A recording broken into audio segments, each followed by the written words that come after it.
Slide 3, Agenda. Today's agenda includes a welcome and opening remarks from U.S. Fish and Wildlife Service Regional Director Sarah Borio and remarks from Bureau of Land Management Alaska State Director Steve Cohen. We will be providing an overview of the program area and agency responsibilities. We will also provide the background on how we got here and the framework we have used to complete the supplemental analysis for the oil and gas leasing program. In addition, we will provide an overview of the updated range of alternatives, including alternatives A, B, C, and D. We will discuss the tentative schedule for completion and will provide more details on how you can continue to participate in this process. Thank you for your interest in the draft Supplemental Environmental Impact Statement for the Coastal Plain Oil and Gas Leasing Program, which was released in early September. I am Steve Cohen, the State Director for BLM Alaska, joint lead agency on this project alongside the U.S. Fish and Wildlife Service.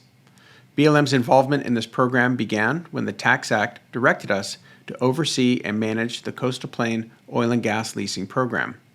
In 2020, the BLM completed an EIS and issued a record of decision for the Coastal Plain Oil and Gas Leasing Program that we know many of you were involved in.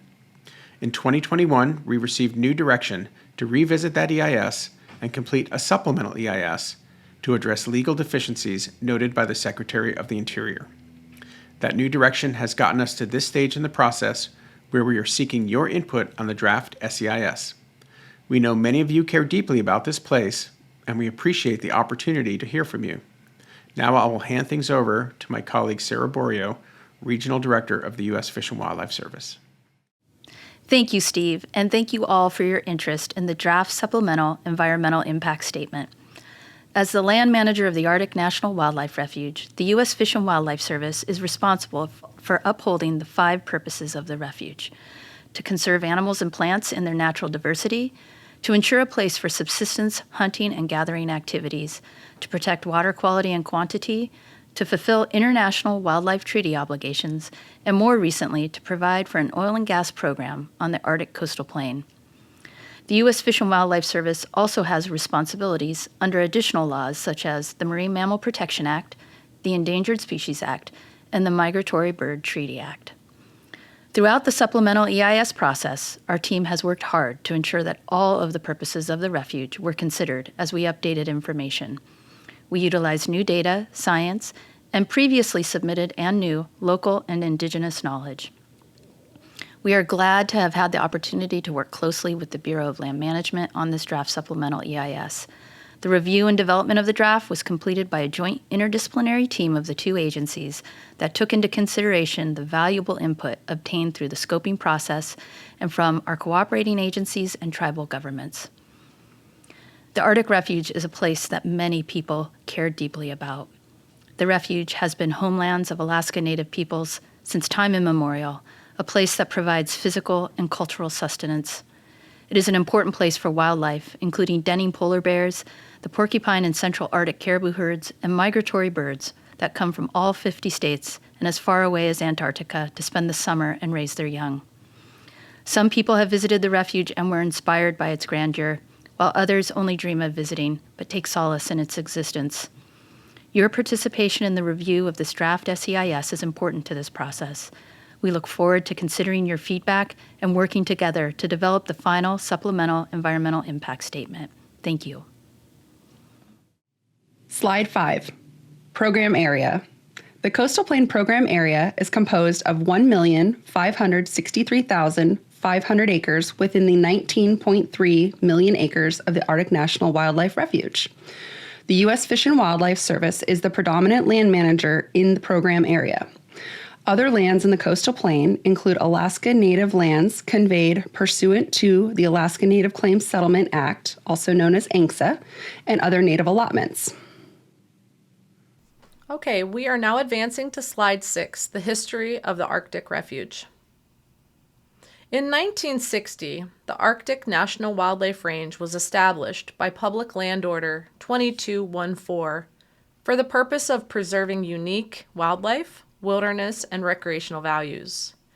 And in 1980, the Alaska National Interest Lands Conservation Act, also known as ANILCA, redesignated and expanded the range as part of the larger Arctic Refuge. It also designated much of the original range as wilderness under the 1964 Wilderness Act and provided 4 purposes to guide management of the entire refuge. Slide 7, Tax Act Overview.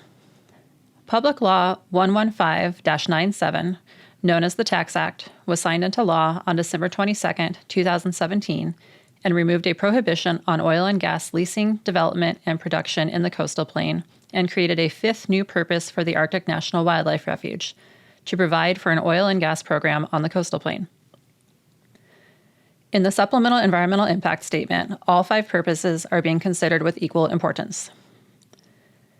The Act also directed the Secretary of the Interior, acting through the Bureau of Land Management, to establish and administer a competitive oil and gas program for the leasing, development, production, and transportation of oil and gas in and from the coastal plain.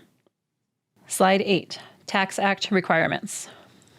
The Tax Act required not fewer than 2 oil and gas lease sales within 10 years of enactment, 1 sale not later than 4 years, and a second sale not later than 7 years from enactment. The Act also required that at least 400,000 acres be offered for lease in each of the 2 lease sales in areas that have the highest hydrocarbon discovery potential. The Act also provided that up to 2,000 acres of production and support facilities could be authorized. Slide 9, 2019 Environmental Impact Statement and Executive Order 13990. The Bureau of Land Management developed an environmental impact statement published in September 2019 and a record of decisions signed in August of 2020. In January 2021, the Bureau of Land Management held the first of 2 required lease sales, and 9 lease tracts were leased. The Tax Act requires a second lease sale by December 2024. On January 20, 2021, President Biden issued Executive Order 13990, which directed the Secretary of the Interior to place a temporary moratorium on all activities related to the Arctic Refuge Oil and Gas Program, and to review the program and conduct a new comprehensive analysis of the environmental impacts of the program. Slide 10, Department Review. The Secretary of the Interior's review of the final Coastal Plain Environmental Impact Statement identified multiple legal deficiencies in the underlying records supporting the leases, including, but not limited to, 1. Insufficient analysis under the National Environmental Policy Act, including failure to adequately analyze a reasonable range of alternatives in the EIS, and 2. Failure in the August 2020 Record of Decision to properly interpret Section 20001 of the Tax Act. Further review identified that the foreign greenhouse gas emissions analysis was also deficient. It was also determined that information related to subsistence resources and subsistence use and access should also be reanalyzed as part of this process. The Department's review led to the issuance of Secretarial Order 3401 on June 1st of 2021.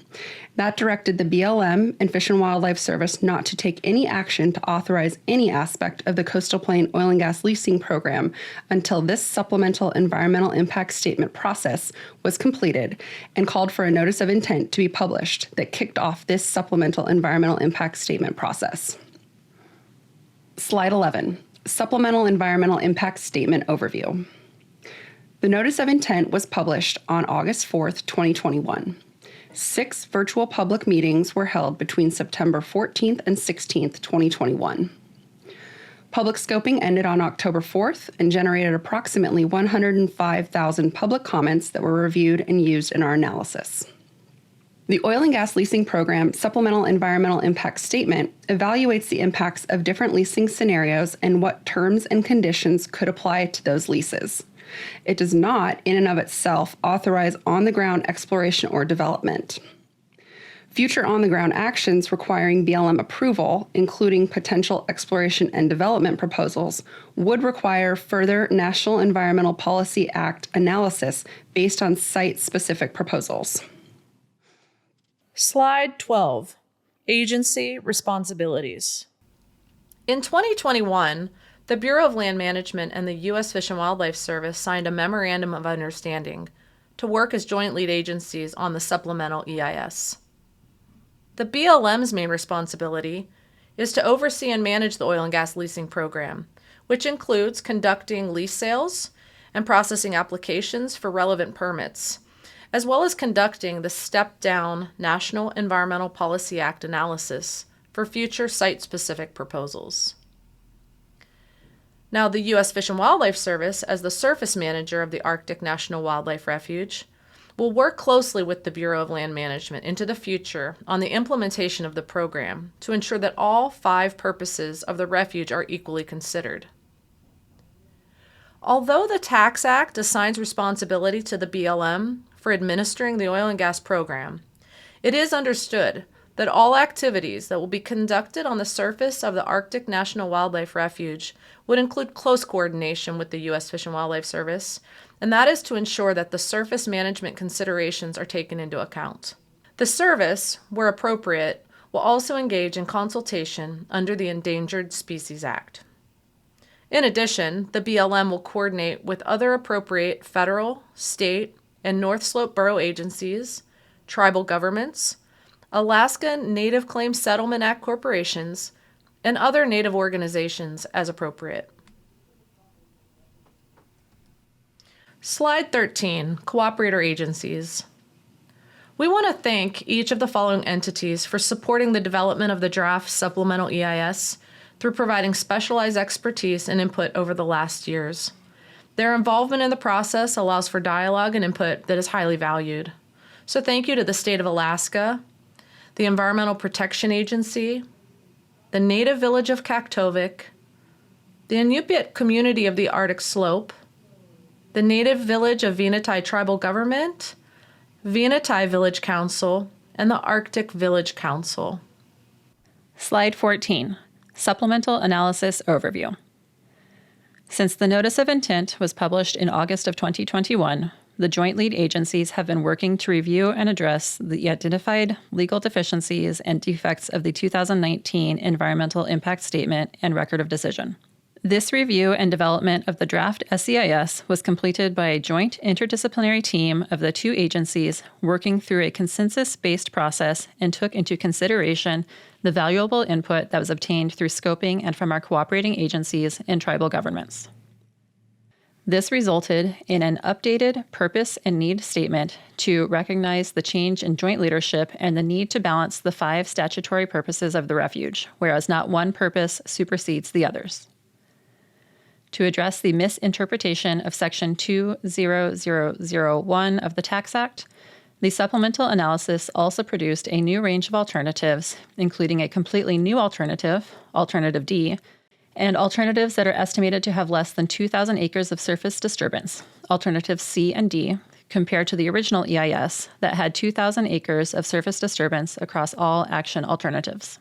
The team also focused on significant updates to the lease stipulations and required operating procedures using the best available science, data, and indigenous knowledges that are available. The reasonably foreseeable development scenario was also updated and refined to help us in our analysis. You can find this updated scenario in Appendix B, and you will see how each component of surface disturbance, such as central processing facilities, roads, or gravel pits, are now being calculated and how this applies to each alternative under consideration. Our team has also conducted a more comprehensive analysis of greenhouse gas emissions and have updated the analysis for your consideration in the draft SEIS. We have also updated and reanalyzed information related to subsistence resources and use and access and have produced a new ANILCA Section 810 subsistence evaluation. Slide 15, updated range of alternatives. The table that you see shows that the alternatives under consideration include A, B, C, and D. The table also highlights how stipulations and required operating procedures were addressed and how analysis, seismic exploration, and surface disturbance acres would apply across the range. Slide 16, Alternative A, no action. Alternative A would not fulfill the direction under the Tax Act to establish and administer a competitive oil and gas leasing program.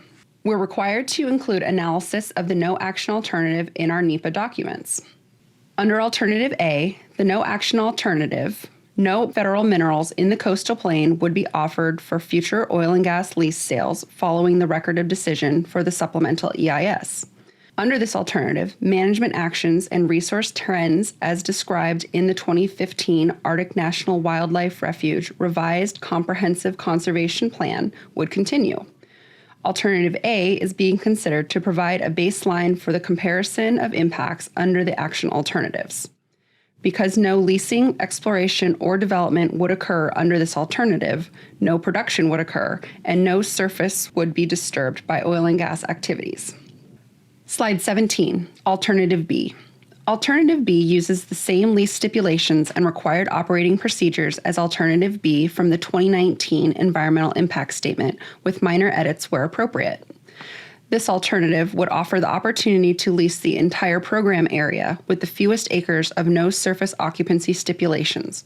However, it would provide additional protections in the form of other lease stipulations and required operating procedures that would apply to post-lease oil and gas activities to reduce potential impacts. An estimated 2,000 acres of surface disturbance would occur under Alternative B. Once 2,000 acres of disturbance are reached, then no additional disturbance would be allowed pursuant to the Tax Act. Seismic exploration would be allowed to occur across the entire program area. You can view more regarding the areas of the coastal plain that would be available for lease sale and applicable stipulations under Alternative B in Maps 2-1 and 2-2. Slide 18. Alternative C. Alternative C includes the same lease stipulations and required operating procedures as Alternative D1 in the 2019 Environmental Impact Statement, with minor edits where they were appropriate. The key changes under this alternative for the leasing SEIS include the following.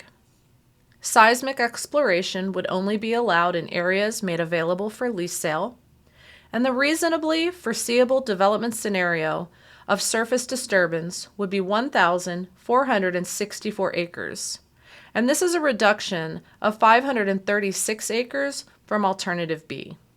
Under Alternative C, portions of the coastal plain would not be available for lease sale as shown on Table 2-1. In addition, a large portion of the remaining area would be subject to what is considered no surface occupancy stipulations. These stipulations prohibit infrastructure on the surface, but still allow the lessee to access and produce oil and gas from the subsurface. In some instances, more prescriptive required operating procedures are analyzed under Alternative C than under Alternative B. And you can view more regarding the areas available for lease sale and the applicable stipulations. Those will be found on Map 2-3 and Map 2-4. Slide 19, Alternative D. Alternative D is the new alternative, and it addresses the National Environmental Policy Act deficiency identified by the Secretary in Secretarial Order 3401. Alternative D was derived from Alternative D2 in the 2019 Environmental Impact Statement. It also offers the minimum amount of acreage required by the Tax Act. This new alternative incorporates more protective lease stipulations and required operating procedures than any alternative previously analyzed. It has the most acres with no surface occupancy stipulations, and it stresses protection of the 4 conservation-oriented statutory purposes of the Arctic National Wildlife Refuge. It also has an area identified for no leasing in the lowest hydrocarbon potential area, which also happens to correspond to high-quality caribou habitat as well. In considering where to apply no surface occupancy stipulations, the joint lead agencies took into account the use of horizontal extended reach drilling, which can extend up to 6 or more miles from the surface drilling location. Alternative D was developed collaboratively by the joint lead agency specialists and with input from cooperating agencies and input and indigenous knowledge from our tribal governments.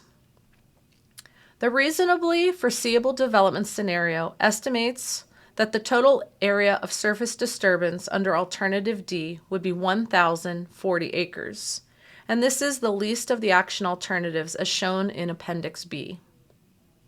Additionally, and similar to Alternative C, seismic exploration would only be allowed in areas available for lease sale. You can view more regarding the areas of the coastal plain that would be available for lease sale and applicable stipulations for Alternative D in Map 2-5 and Map 2-6. Slide 20, Schedule and Next Steps. The public review and comment period will run from September 8th through November 7th. The final SEIS will be published in winter of 2024. The record of decision will be published in spring of 2024. The second lease sale must be held no later than December of 2024.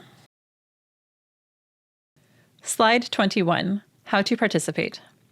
Thank you once again for being here and for sharing your valuable perspectives on the draft Coastal Plain Supplemental Environmental Impact Statement. Please take note of the e-planning website, where you will be able to submit your written input and can also keep abreast of any upcoming meetings or notifications. Thank you, and we will now begin our public testimony.